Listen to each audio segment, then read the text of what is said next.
আমার নিমাইকে পুরীর জগন্নাথ মন্দিরে গম্ভীর রাতে ঘুম করে হত্যা করেছে। চ্যালেঞ্জ। এই উইদিন ক্যামেরা অন দ্য স্টেজে দাঁড়িয়ে বলছি, চলে যাবেন ন্যাশনাল লাইব্রেরিতে, কলকাতা ন্যাশনাল লাইব্রেরিতে গিয়ে একটা গ্রন্থ কিনবেন যার নাম নাগার্জুনম। ওই গ্রন্থটা ভালো করে পড়ুন, তাহলে বুঝতে পারবেন আমি রেফারেন্স ছাড়া কোনো কথা বলি না। এইখানে দাঁড়িয়ে আমি যে কথাটা বলছি ভেবে দেখবেন, ওইখানে প্রকাশ নিমাইকে গুম করে হত্যা করা হয়েছে। যে নিমাই চাঁদকে নিয়ে আমরা পূজা করছি, আজকে খুব ভাইটাল কথা, যে নিমাই চাঁদকে নিয়ে আমরা এত মাতামাতি করছি, একজন আমায় দাঁড়িয়ে বলুন তো নিমাই চাঁদের দেহটা কোথায়? বলুন। আপনারা তো শিক্ষিত মানুষ বসে আছেন, এখানে দামি দামি গুণী গুণী মানুষ বসে আছে, একজন আমার সামনে দাঁড়িয়ে বলুন যে নিমাই চাঁদের দেহটা কোথায় গেল? চৈতন্য মঙ্গল যদি কেউ পড়ে থাকেন, সেখানে তিন ধরনের সিদ্ধান্ত। হ্যাঁ গো, একটা মানুষ মরে যাবে তার আবার সিদ্ধান্ত আসবে কেন? মরে গেছে মরে গেছে। আমি যদি মরে যাই, অ্যাক্সিডেন্টে যদি মরি, সবাই বলবে গুরুদাস অ্যাক্সিডেন্টে মরেছে। কি? আমি যদি বাড়িতে মরি, সবাই বলবে গুরুদাস বাড়িতে মরে গেছে। কিন্তু একটা মানুষের নিয়ে তো তিন রকম, অমুক ভাই মরেছে, অমুক ভাই মরেছে, অমুক ভাই, হয় না? হয় কি বাবা? নিমাইকে নিয়ে একটা কনফিউশনে আছি আমরা, সবাই কনফিউজ। ভালো করে ভেবে দেখবেন, নিমাইয়ের যে মৃত্যুটা হয়েছিল ওটা নিয়ে সমস্যা। কেউ কেউ বলছে কি দেখুন, কেউ কেউ বলছে নিমাই হরিনাম করতে করতে জগন্নাথকে জড়িয়ে ধরলো, আর আস্তে আস্তে সেই জগন্নাথের মধ্যে বিলীন হয়ে গেল। আমার একটা প্রশ্ন, মানুষ মরে যায় কি? মানুষ মরে যায় এটা কি বুঝি? কখন আমরা বলি মরে গেছে? যখন আমাদের এই ঘর থেকে আত্মাটা বেরিয়ে যায়। কি? আমি আপনি সবাই মরে যাব, কিন্তু আমাদের মৃত্যু কখন বলা হবে? এই আত্মাটা যখন বের হয়ে যাবে। কিন্তু দেহটা তো, এই খাঁচাটা তো পড়ে থাকবে না। যত মহান হোক, মহান হোক আর শয়তান হোক, ভগবান হোক আর যেই হোক, দেহ কিন্তু রেখে যেতে হবে। কৃষ্ণকে জরাবেদ মাল্য তীর, প্রভাসের তীরে পড়ে গেল নিম্ব গাছের গোড়ায়। পরবর্তীকালে অর্জুন গিয়ে সেই দেহটা সৎকার করেছিল। কি বলুন? তাহলে কৃষ্ণের দেহটা পাওয়া গেল, আমার রামচন্দ্রের দেহটা পাওয়া গেল সরজুর জলে। কি? ভাইয়ের বিরহে কাঁদতে কাঁদতে। এই জন্য তত্ত্ব কথা কোথায় বলবো, এ তো সারাদিন রাতের জিনিস, শেষ হবে না। হ্যাঁ বাবা, আবার যদি কোনোদিন আপনারা একটু স্মরণ করিয়ে দেবেন, কোন জায়গায় দেখা হলে, রামচন্দ্র ভাইয়ের বিরহে কাঁদতে কাঁদতে সরজুর জলে ঝাঁপ দিয়েছে। কেন ঝাঁপ দিয়েছিল এটা বলতে গেলে সে তাহলে আবার 4 ঘন্টা কেটে যাবে। যা ক্ষমা করবেন, পরে আবার আলোচনা। বিষয়টা শুনুন, যেটা রামচন্দ্র তাহলে ভাইয়ের বিরহে ঝাঁপ দিয়েছিল, দেহটা পাওয়া গেল সরজুর জলে। কৃষ্ণকে মারল ব্যাগ, সেটা পাওয়া গেল প্রভাসের তীরে। আমরা যারা মরে যাচ্ছি সবার দেহ পাওয়া গেল, আমার নিমাইয়ের দেহ কোথায়? আত্মার সঙ্গে আত্মার মিলন হতে পারে, কিন্তু দেহ তো পড়ে থাকে। দেহটা গেল কোথায়? খাঁচাটা চাই আমার প্রশ্ন। লোচন দাসে চৈতন্য মঙ্গলে বলছে হরিনাম করতে করতে জড়িয়ে ধরলো আর মিলিয়ে গেল। এ কি ভ্যানিশ শিখেছে? হ্যাঁ, এ কি পিসি সার্কাস? হ্যাঁ, পিসি সরকারের মতো সার্কাস জানতো? এসব গল্প গুজব নয়। পরবর্তী দল আস্তে ভালো করে ভাববেন। নেক্সট বলছে যে না, উনি পুরীর ওই জগন্নাথ দেবের দড়ি টানতে টানতে জগন্নাথের যে রথ হচ্ছিল, সেই সময় পায়ে খোয়া ঢুকেছিল, আর খোয়াটা ঢোকার পরে ওখানে ক্যান্সার হয়েছিল, মারা গেল। ভালো কথা, মেনে নিলাম ক্যান্সার হয়েছিল। দেহটা কই? প্রশ্ন তো আমার এটাই, দেহটা কই? কি? আবার কেউ কেউ বলছে সমুদ্রের জলে উনি হরিনাম করতে করতে ঝাঁপ দিল, সমুদ্রে বিলীন হয়ে গেল। এটা কোনো গল্প হলো? আপনারা যারা পুরী ধামে বেড়াতে গেছেন, বলুন তো বাবা মায়েরা, যারা পুরী ধামে বেড়াতে গেছেন, আপনারা ঢেউ খেয়েছেন তো? ঢেউ খেয়েছেন? সাঁতার জানেন না, ও এমন জল আসবে পাক খাইয়ে আপনার জলের ভিতরে নিয়ে চলে যাবে, নাকানিসো পানি খাইয়ে উপরে ঠেলে তুলে দেবে। ভিতরে নিয়ে গেছে কি? কেউ দেখেছেন চোখের সামনে মরে গেছে, জলের ভিতরে চলে গেছে? চলে যাবে। নেক্সট যেটা ঢেউ আছে, ওই এমন ঢেউ দেবে সরাব করে উপরে। তাহলে নিমাই যদি ঝাঁপ দিল, তার দেহটা তো উপরে ওঠার কথা, কোথায় গেল? নেই কোনো উত্তর। ভালো করে ভেবে দেখবেন। ঘর শত্রুর বিভীষণ, সত্য কথা যারা বলে, আজকের এই কথাগুলো ইউটিউবে ভরকাস্ট হয়, কত কীর্তনীয় আমার উপরে রাগ জানেন। আমাকে একজন ফোন করে বলছে, হ্যাঁ রে শালা, তুই টাকা নিবি না বলে আমাদের নিতে দিবি না, তুই ক টাকার কীর্তন শিখেছিস? আমি সামনে দাঁড়িয়ে বললাম, শালা বলেছিস মানে তোর কাছের মানুষ আমি কি কি? তাহলে ভালো বল, তোর নিজের লোক যদি, তাহলে একটা কথা বল, তুই কটা শাস্ত্র পড়েছিস আমার সামনে এসে দাঁড়া, তর্ক হোক। বাপের বেটা হোস, আমার সামনে এসে দাঁড়িয়ে তুই শাস্ত্র নিয়ে ফাইটিং করে যদি আমাকে হারাতে পারিস, আমি চ্যালেঞ্জ দিচ্ছি, আমি কোনোদিন হরিবাসরে আর ওই কথাগুলো বলবো না। তুই কটা শাস্ত্র শিখেছিস? এখানে দাঁড়িয়েছি, কলা পাতায় লেখাপড়া শিখে আমি দাঁড়াইনি। এখানে দাঁড়িয়ে যে কথাগুলো বলছি, মায়ের কোলে বসে আমি কথা বলছি না, রাজ দরবারে দাঁড়িয়ে কথাগুলো বলছি। আজকে তোরাই সর্বনাশ করেছিস এই সমাজটাকে। বল, তোরা যদি আজকের যদি ভালো মানুষ হবি, কেন করছি ছোট ছোট হরিসভাগুলো মানুষ আজ হরিসভা বন্ধ হয়ে যাচ্ছে? এমন এমন হরিসভা আছে জানেন, বড় কীর্তন নিয়ে আসার পরের দিন সংসারে অশান্তি বেঁধে গেছে। 1000 টাকা করে চাঁদা আগে দিত, বড় কীর্তনিয়ার পরিণাম হলো তাকে 2500 টাকা করে চাঁদা দিতে হবে। বাড়িতে একটা বৃদ্ধ বাবা বসে আছে, মা কাঁদছে, একটু হরলিক্স কিনে দিতে পারে না, একটা বিস্কুট কিনে দিতে পারে না, একটু ওষুধ কিনে দিতে পারে না। হরিনামের চাঁদা দিতে হবে, চাঁদা না দিলে হরি মন্দিরে উঠতে দেবে না।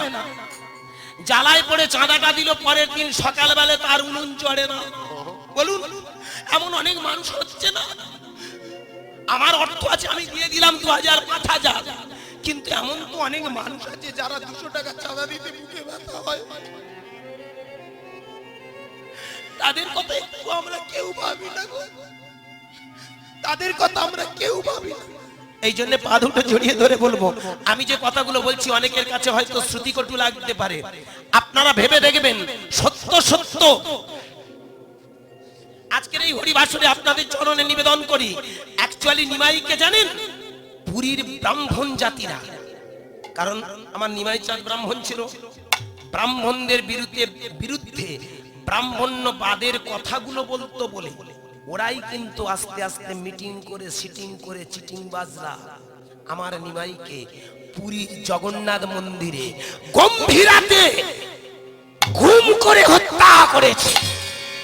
চ্যালেঞ্জ, এই উইদিন ক্যামেরা অন দ্য স্টেজে দাঁড়িয়ে বলছি, চলে যাবেন ন্যাশনাল লাইব্রেরিতে, কলকাতা ন্যাশনাল লাইব্রেরিতে গিয়ে একটা গ্রন্থ কিনবেন যার নাম নাগার্জুনম।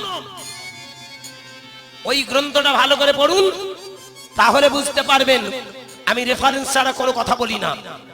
এইখানে দাঁড়িয়ে আমি যে কথাটা বলছি ভেবে দেখবেন, ওইখানে প্রকাশ নিমাইকে গুম করে হত্যা করা হয়েছে, যে কারণে তার দেহটা আজও কেউ খুঁজে পায়। আমার অনুরোধ, যারা ভালো পথের মানুষ হয় তাদের পৃথিবীতে আমরা রাখি না, যারা ভালো মানুষ হয় তাদেরকে আমরা সহ্য করতে পারি। করেঙ্গে ইয়ে মরেঙ্গে বলে শুয়ে শুয়ে শুধু ভুলে উড়িয়ে গেল, তার ছবিটা টাকায় ঢুকলো। আর যে ছেলেটা দাঁড়িয়ে চিৎকার করে বলে উঠলো, give me blood I give you freedom, তোমরা আমায় রক্ত দাও আমি তোমাদের স্বাধীনতা দেব, সেই মানুষটার খুঁজে পাই।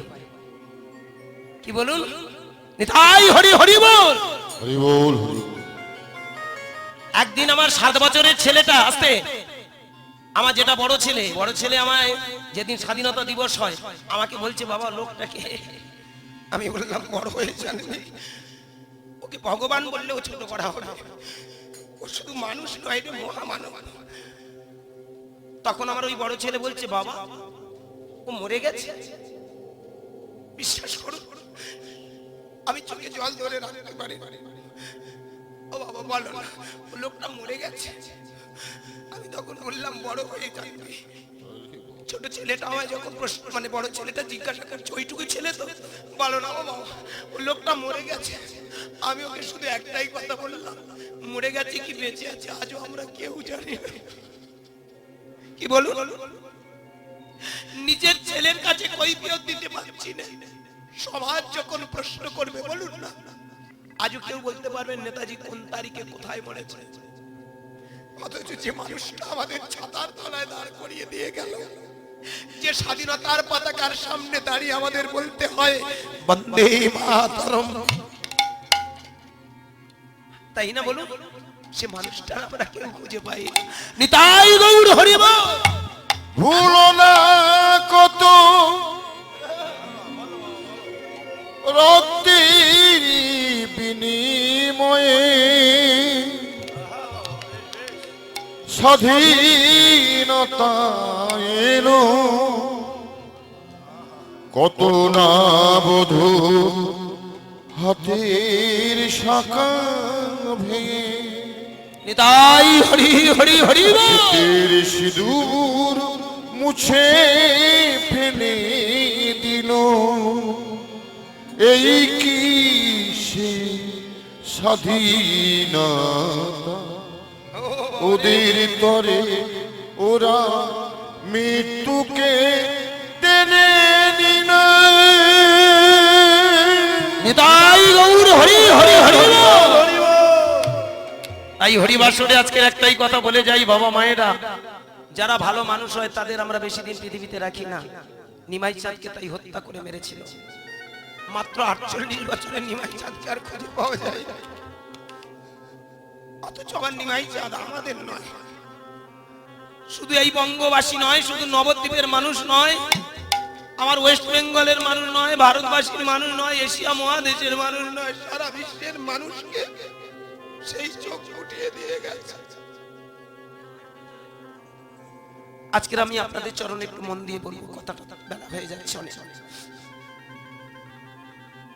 আপনাদের নিয়ে গেলাম কোথায়? হ্যাঁ, ফটের কথা আলোচনা হচ্ছে। তাহলে বসুন, নামের ফলটা কিভাবে হয় দেখুন। নিমাই চাঁদের আমার প্রকৃত অর্থটা বুঝতে পারবেন সেদিন। আডুম হয়ে বসলেন, হাত দুটো রাখলেন, চোখটা বন্ধ করলেন, নাকের ডগাতে ফেলে দিলেন, যে যার গুরু মন্ত্র জপ করুন। যাদের দীক্ষা হয়নি, হরে কৃষ্ণ কৃষ্ণ কৃষ্ণ হরে হরে, হরে রাম রাম রাম হরে হরে শব্দটা বেশি বেশি করে উচ্চারণ করুন।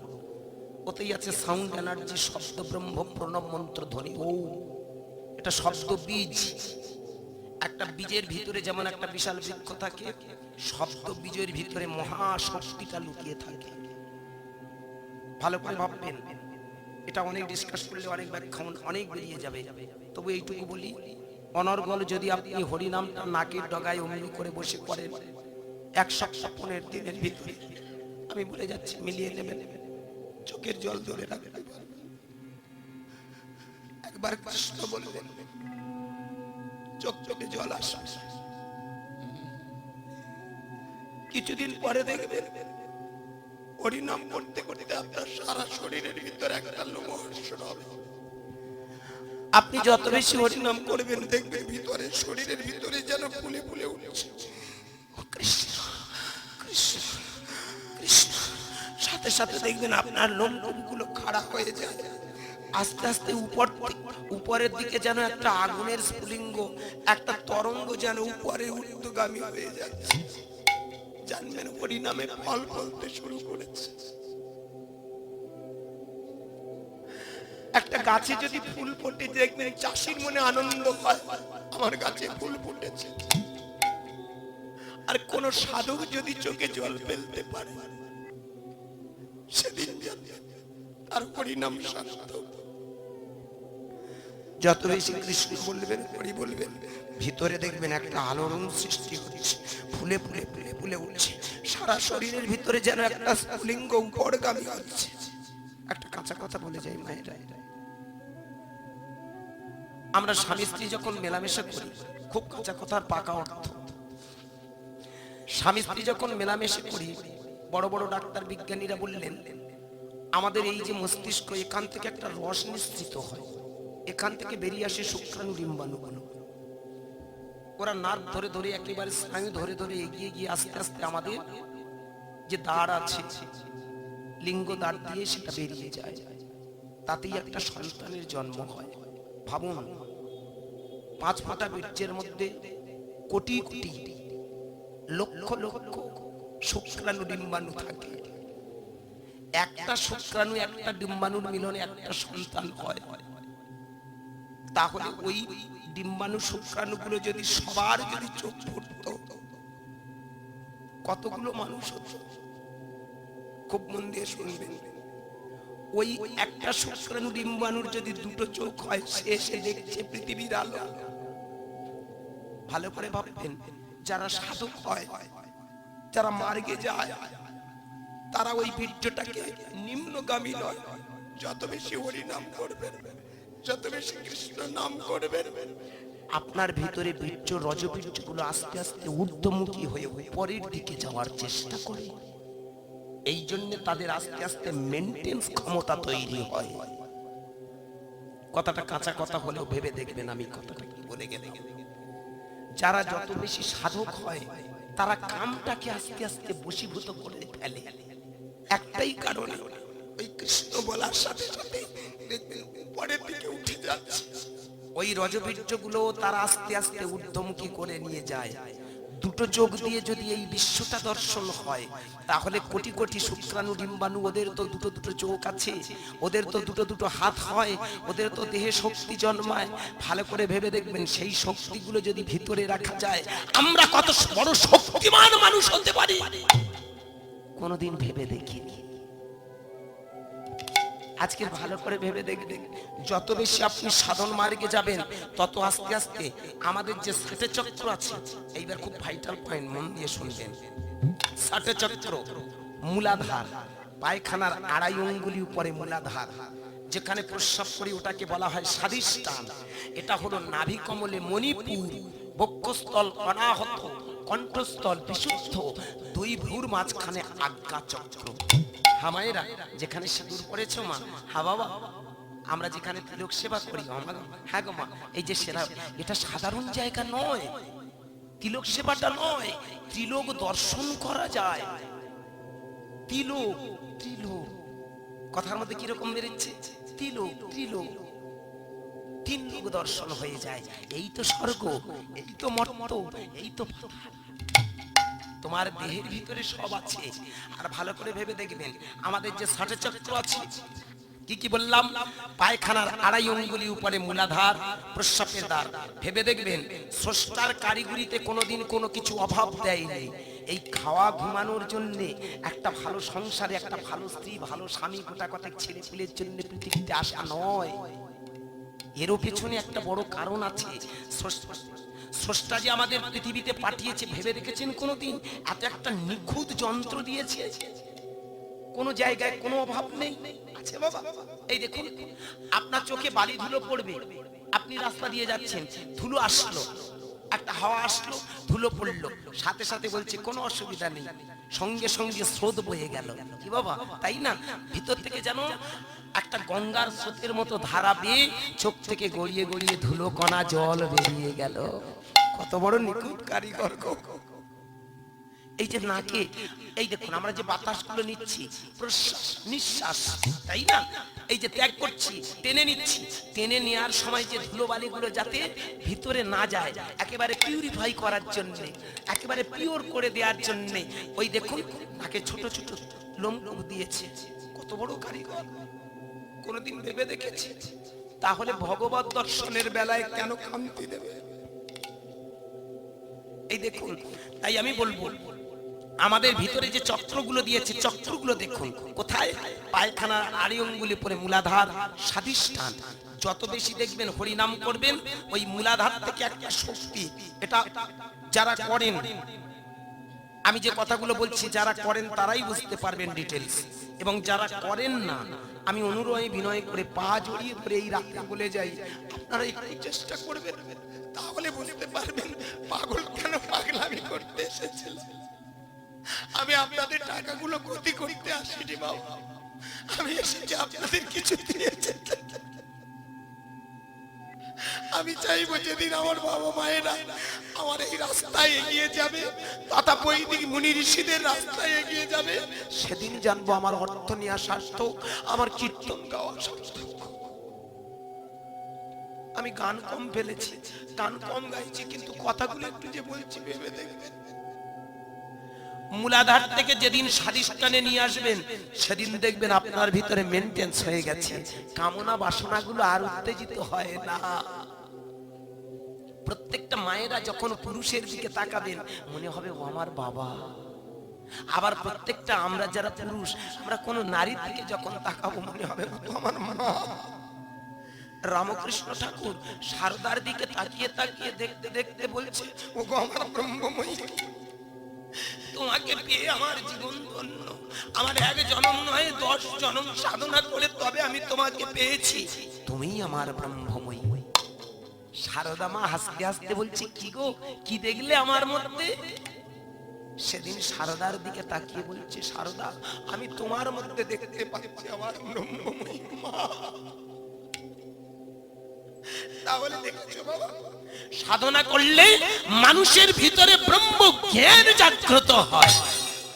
এইবার ভালো করে ভেবে দেখবেন, এই স্বাধিষ্ঠান থেকে এইবার যদি কৃষ্ণ নাম করতে করতে অনর্গল হরি নাম করবেন, করতে করতে দেখবেন শিহরণটা আস্তে আস্তে মূলাধার থেকে সরে এসে স্বাধিষ্ঠান, স্বাধিষ্ঠান থেকে মণিপুর, এইখানে যেদিন আসবে সেদিন আপনার মনে হবে আমার সবাই আমার নিজের ভাই।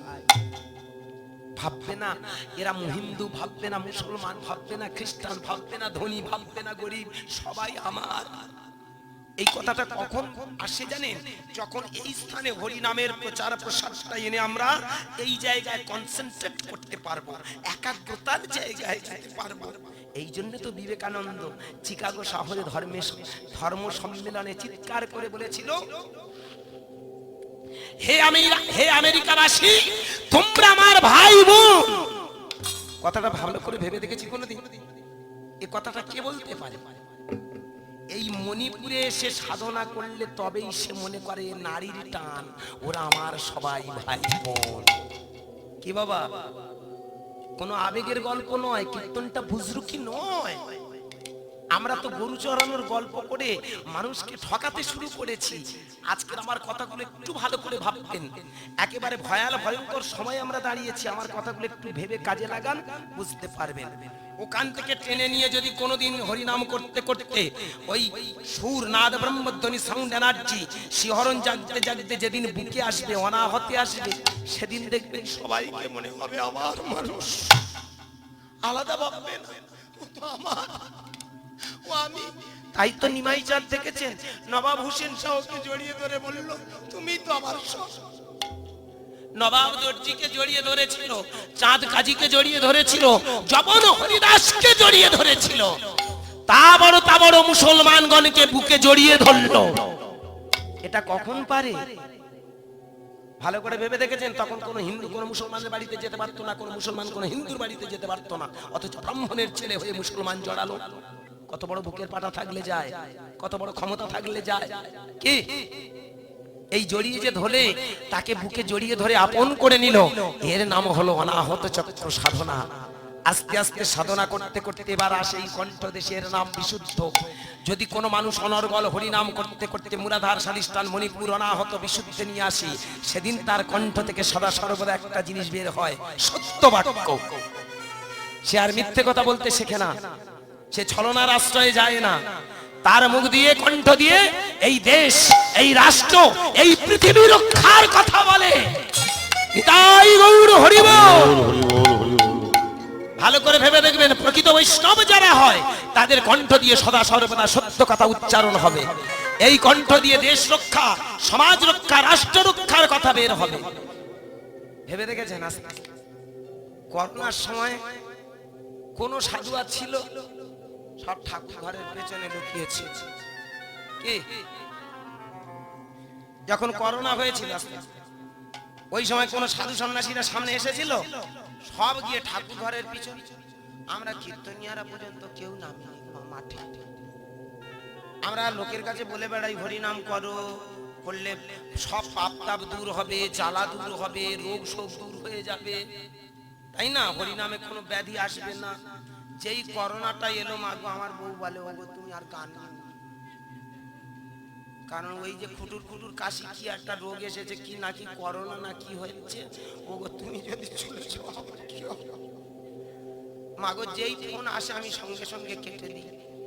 যদিও কারুর ফোন ধরি, হ্যালো কোথায়, কে কোথা থেকে বলছেন? বাবা আমরা পুলিশ পারমিশন নিয়ে একপালা গান গাওয়াতে চাই। আমি তখন বলি, বাবা আমি হয়তো রাজি হবো, কিন্তু আমার ছেলেরা রাজি নেই। মানে একটা যাও কিছু বলে সাইড কাটার দরকার, আমাদের খুঁজে পাননি। ওই 19 থেকে শুরু করে 19, 20, 21 মতো 2-3টে বছর আমরা যারা এই চৈতন্য রেখে সাধু সন্ন্যাসী, আমরা সব যে যার মতো মাগো আড়ালে আড়ালে আবডালে ঘুরে বেরিয়েছি। কি বলুন, করোনার ভয়ে। ওই সময়টা কারা এসেছিল? বৈষ্ণব কাদের বলে ভালো করে ভেবে দেখবেন। ওই সময়টা এসেছিল কারা বলুন তো? Doctor, nurse, BSF.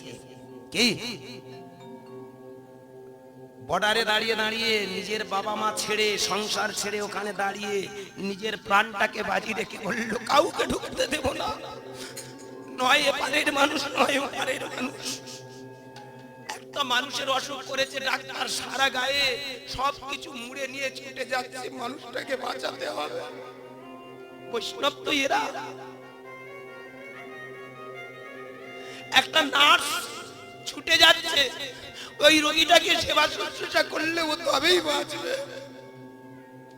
নিজের সংসারের কথা ভাবেনি, মায়ের কথা ভাবেনি, কারুর কথা ভাবেনি, ছুটে গেছে মানুষটাকে বাঁচাবে বলে। বৈষ্ণব তো এরা। আজকের ভাবুন তো, আমার সঙ্গে ওই যে সাধুজি বসে আছে, উনি যদি আপনার বাড়িতে যায় আর একটা ডাক্তার যদি আপনার বাড়িতে আসে, কাকে আপনি পা ধুয়ে দেবেন?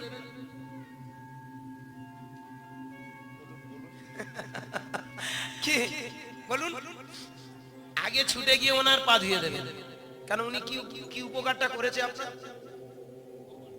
বলুন, আপনার কি উপকার করেছে? সাধু বলে